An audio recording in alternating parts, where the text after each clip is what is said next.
Well, hello. I just arrived at Anisha's cabin from Illinois Deep. That's a dragon? Wow. Should have dropped some stuff off here.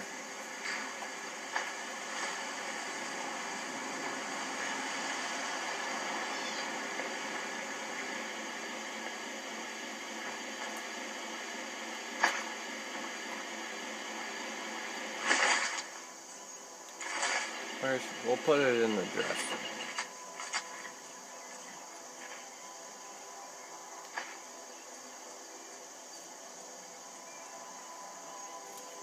Actually, you know what? Just gonna keep it. We're gonna go back to Whiterun.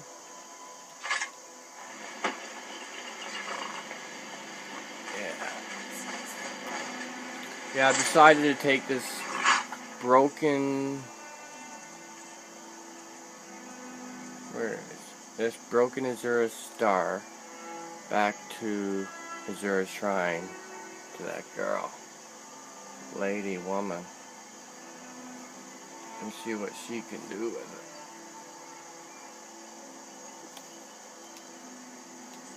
So that's where I'm going.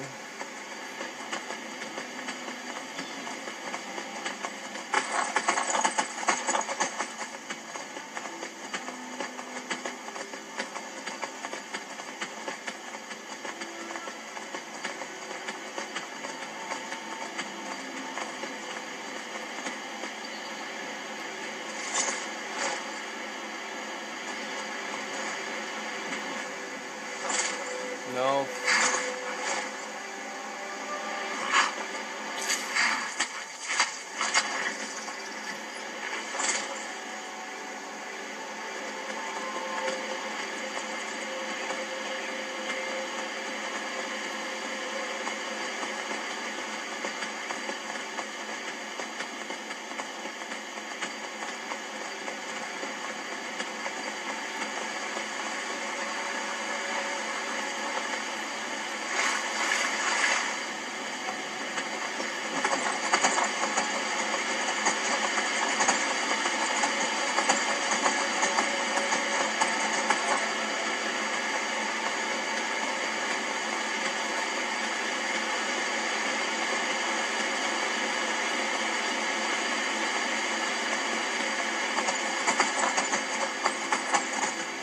Gonna have a stop off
how's it going in Riverwood? Pappas isn't too friendly with strangers, but you seem alright.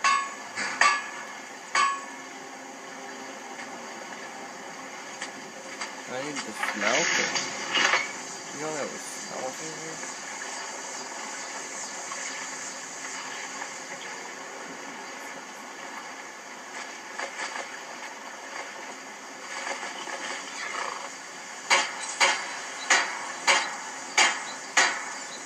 I got gloves at home I can do better work at.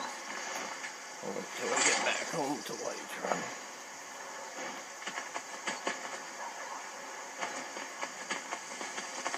See ya. Just passing through.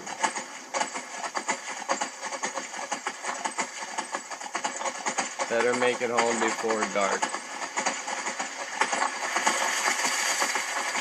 I hear fish.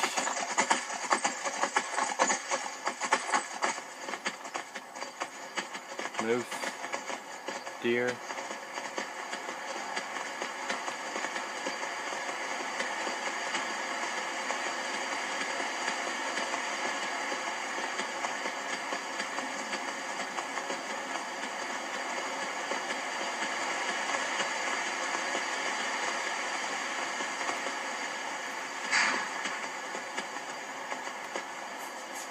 What's going on here? This Imperial armor is damn heavy. Yeah, I know what you mean.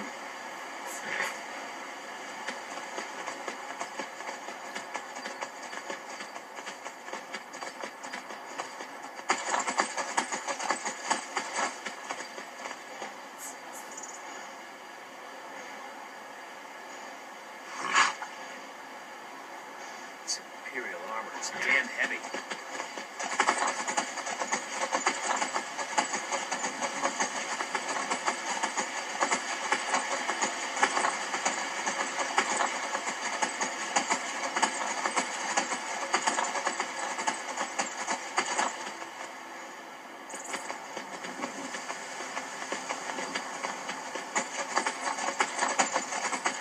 Oh, we made it back.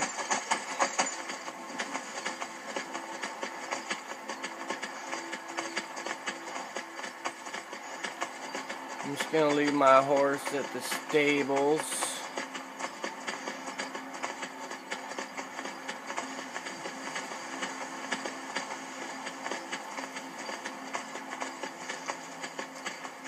Well, I guess that's it for now. I'm gonna go home and sleep.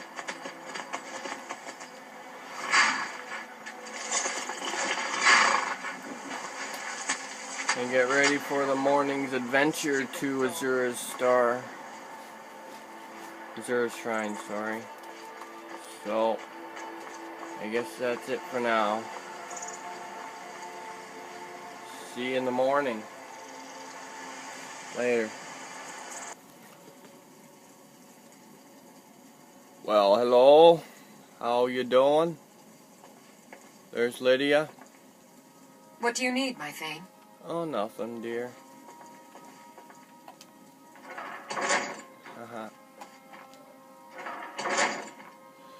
Well, I'm about to go to Azura's Shrine to see what I can do with this broken star. But first, I'm going to have a read A Chance's Folly, a book.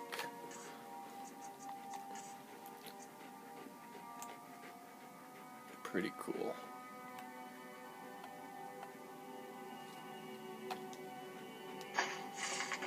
Chance's Folly by Zilmok Golge. By the time she was 16, Mainva Lolas had been an unwelcome guest in every shop and manor in Balmora.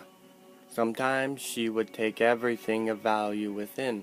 Other times it was enough to experience the pure pleasure of finding a way past the locks and traps. In either situation she would leave a pair of dice in a prominent location as her calling card to let the owners know who had burgled them. The mysterious ghost became known to the locals as Chance. A typical conversation in Balmora at this time. "My dear, whatever happened to that marvelous necklace of yours?" "My dear, it was taken by Chance." The only time when Chance disliked her hobby was when she miscalculated and she came upon an owner or a guard.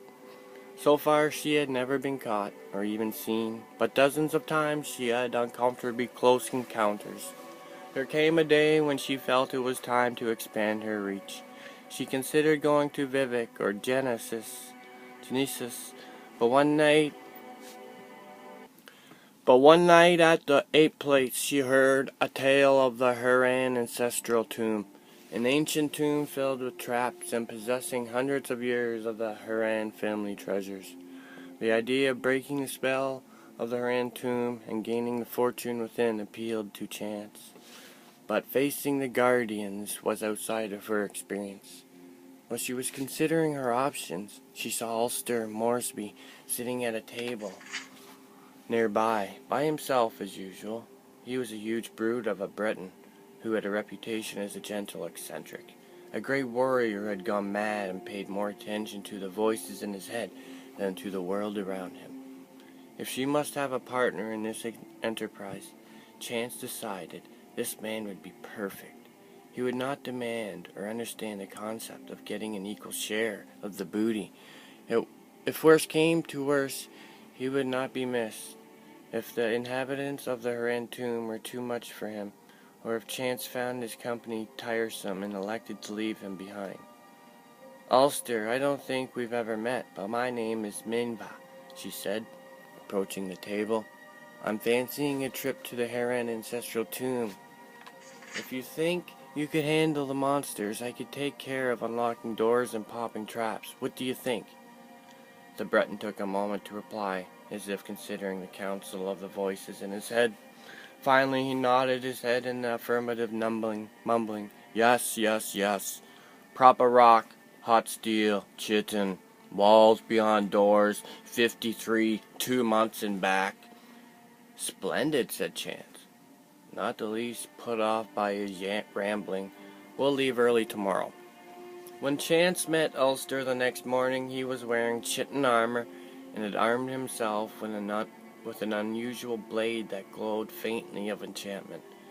As they began their trek, she tried to engage him in conversation, but his responses were so nonsensical that she quickly abandoned the attempts.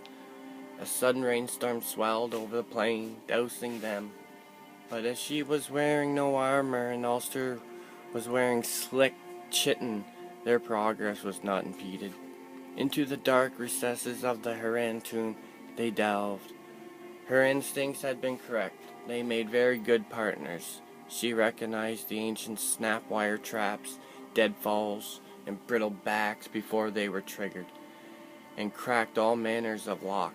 Simple tumbler, combination, twisted, hasp, double catch, rarities from antiquity with no modern names, rusted heaps that would have been dangerous to open even if one possessed the actual key. Ulster, for his part, slew scores of bizarre fiends, the likes of which Chance, a city girl, had never seen before. His enchanted blade spell of fire was particularly effective against the frost Atronox. He even saved her when she lost her footing and nearly plummeted into a shadowy crack in the floor.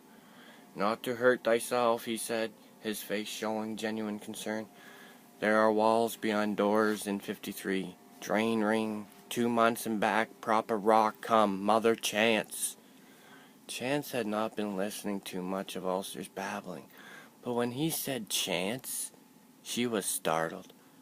She had introduced herself to him as Minva. Could it be that the peasants were right, and that when mad men spoke, they were talking to the Daedra Prince Sheogorath, who gave them advice and information beyond their ken? Or was it rather more sensibly that Ulster was merely repeating what he heard tell of in Balmora, where in recent years Chance had become synonymous with lockpicking? As the two continued on, Chance thought of Ulster's mumblings. He had said chitin when they met, as if it just had occurred to him, and the chitin armor that he wore had proven useful.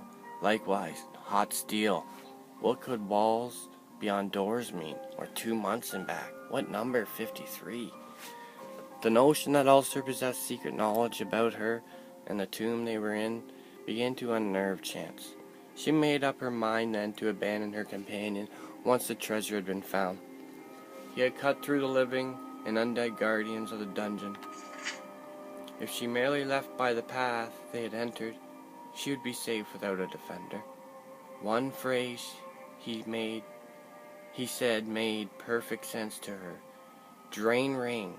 At one of the manors in Balmora, she had picked up a ring purely because she thought it was pretty. It was not until later that she discovered that it could be used to sap other people's vitality. Could Ulster be aware of this? Would he be taken by surprise if she used it on him? She formulated her plan on how best to desert the Breton as they continued down the hall. Abruptly, the passage ended with a large metal door, secured by a golden lock. Using her pick, Chance snapped away the 2 tumblers and bolt and swung the door open. The treasure of the Haran tomb was within. Chance quietly slipped her glove off her hand, exposing the ring as she stepped into the room. There were 53 bags of gold within. As she turned, the door closed between her and the Breton. On her side, it did not resemble a door anymore, but a wall, walls beyond doors. For many days, Chance screamed and screamed as she tried to find a way out of the room.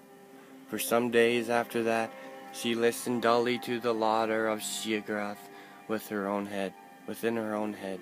2 months later, when Ulster returned, she was dead. He used a rock to prop open the door and remove the gold. He knew. What a good book.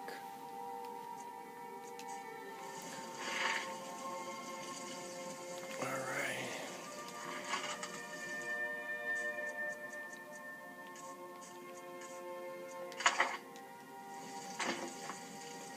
I'm off to Azura's Shrine now, so let's go do that.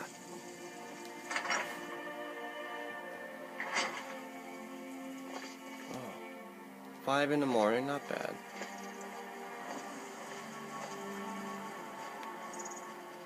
South.